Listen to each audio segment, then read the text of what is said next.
Hi, Philippe. Hi, Clément. The latest business and household surveys are sending a clear warning. The French economy is showing cracks, feeling the impact of external events like the conflict in Iran. Today, we're going to get a handle on where things stand. What's the overall dynamic?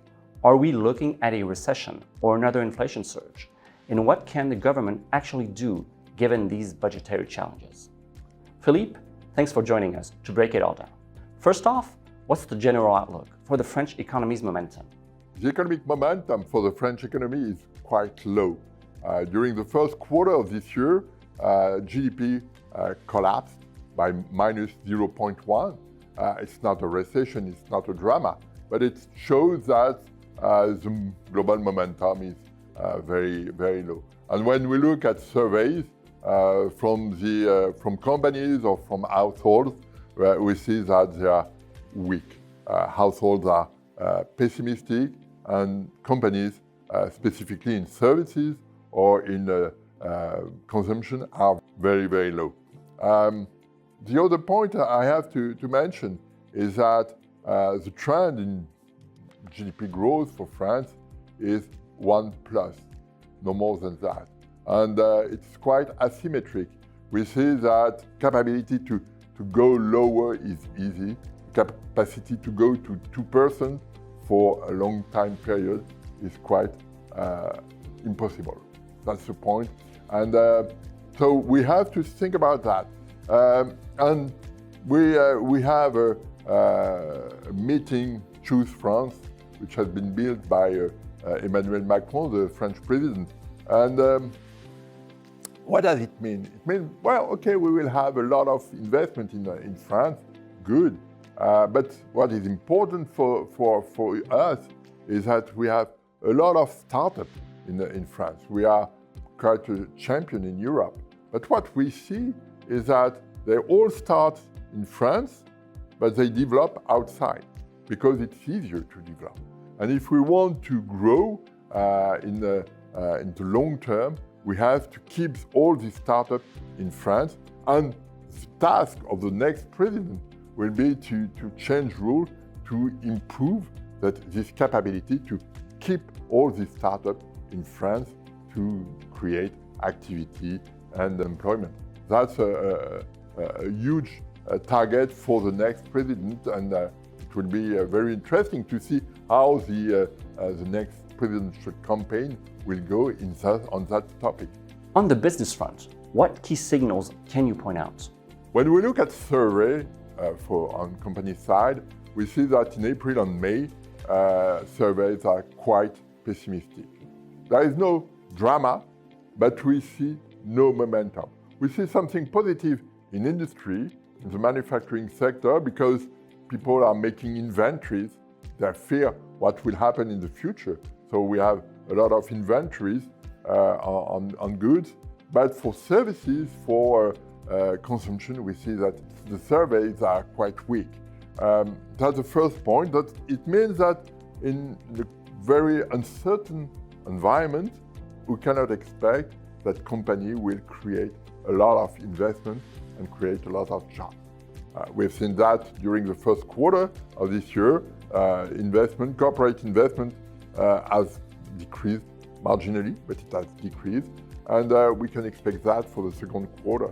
And corporate investment is the engine of recovery.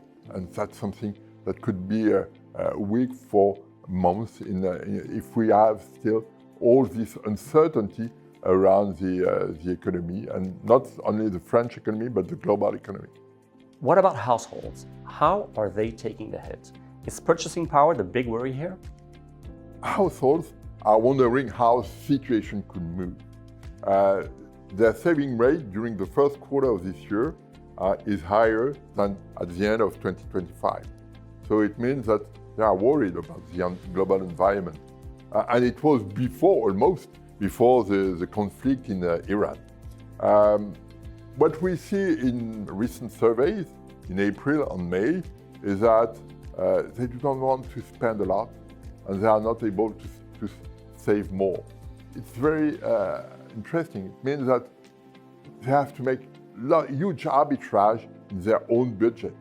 The higher oil price, the higher gasoline price force them to limit some expenditures. And it's a real source of worry for us as economists. It means that the expectations on the evolution of their own purchasing power are low. And it means two things.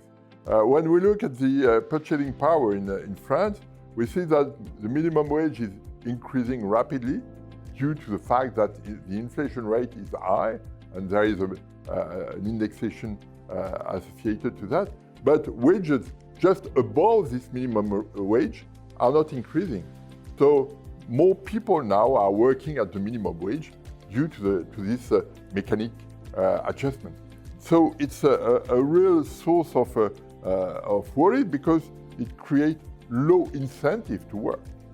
The second point is that for low wages, revenues come more from redistribution than from work.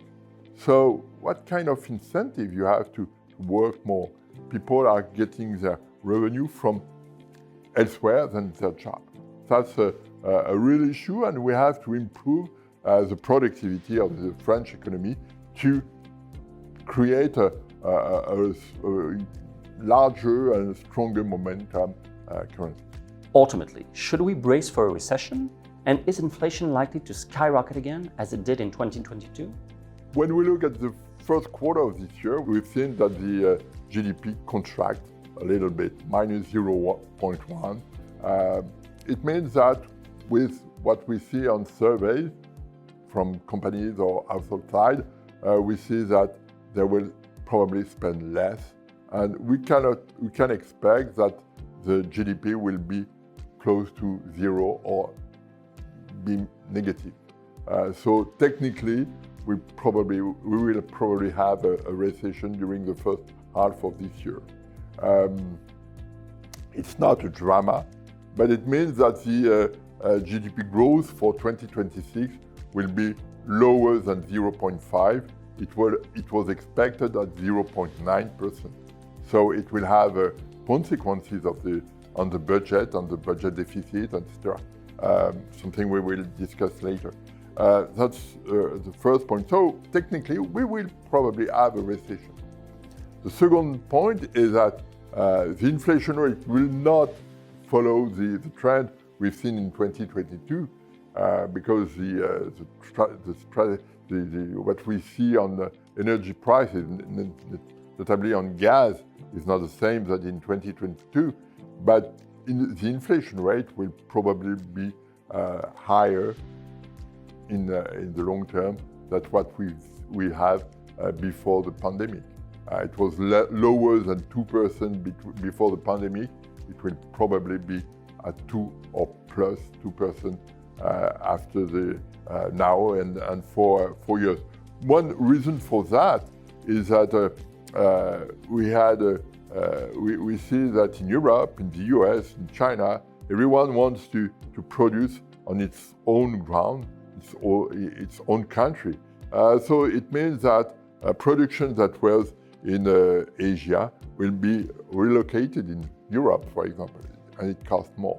And so this adjustment cost will increase the inflation rate, and we have to think of that for long term. Thank you, Philippe. In this context, what can the government realistically do? What are its options? Can it offset rising fuel prices without risking a significant fiscal and budgetary drift? Well, that's a real question. We see that the government tried to limit the impact of the gas price, of the increase of the gas price on the low-income people. That's important. What we have to keep in mind is that the budget is expected to be in deficit at 5% of GDP for 2026. With the growth rate below 0.5, the target of 5% will not be respected. We will have a higher deficit in this year, 2026. What is interesting in the government strategy is that all the measures are focused on one or many situations for low income, from people working in transportation, etc. In 2022, everyone could benefit from the government measures. So it's a real and interesting change. The other point is that we have a high public debt and with more than 5% of GDP as a deficit, this debt will continue to increase. And the question is, how will we be able to stabilize the public debt? And for that, we have probably to save about 150 billion euro on the budget. So the question is, will it be done in 2, 3, 4, 5, 6 years? That will be a question.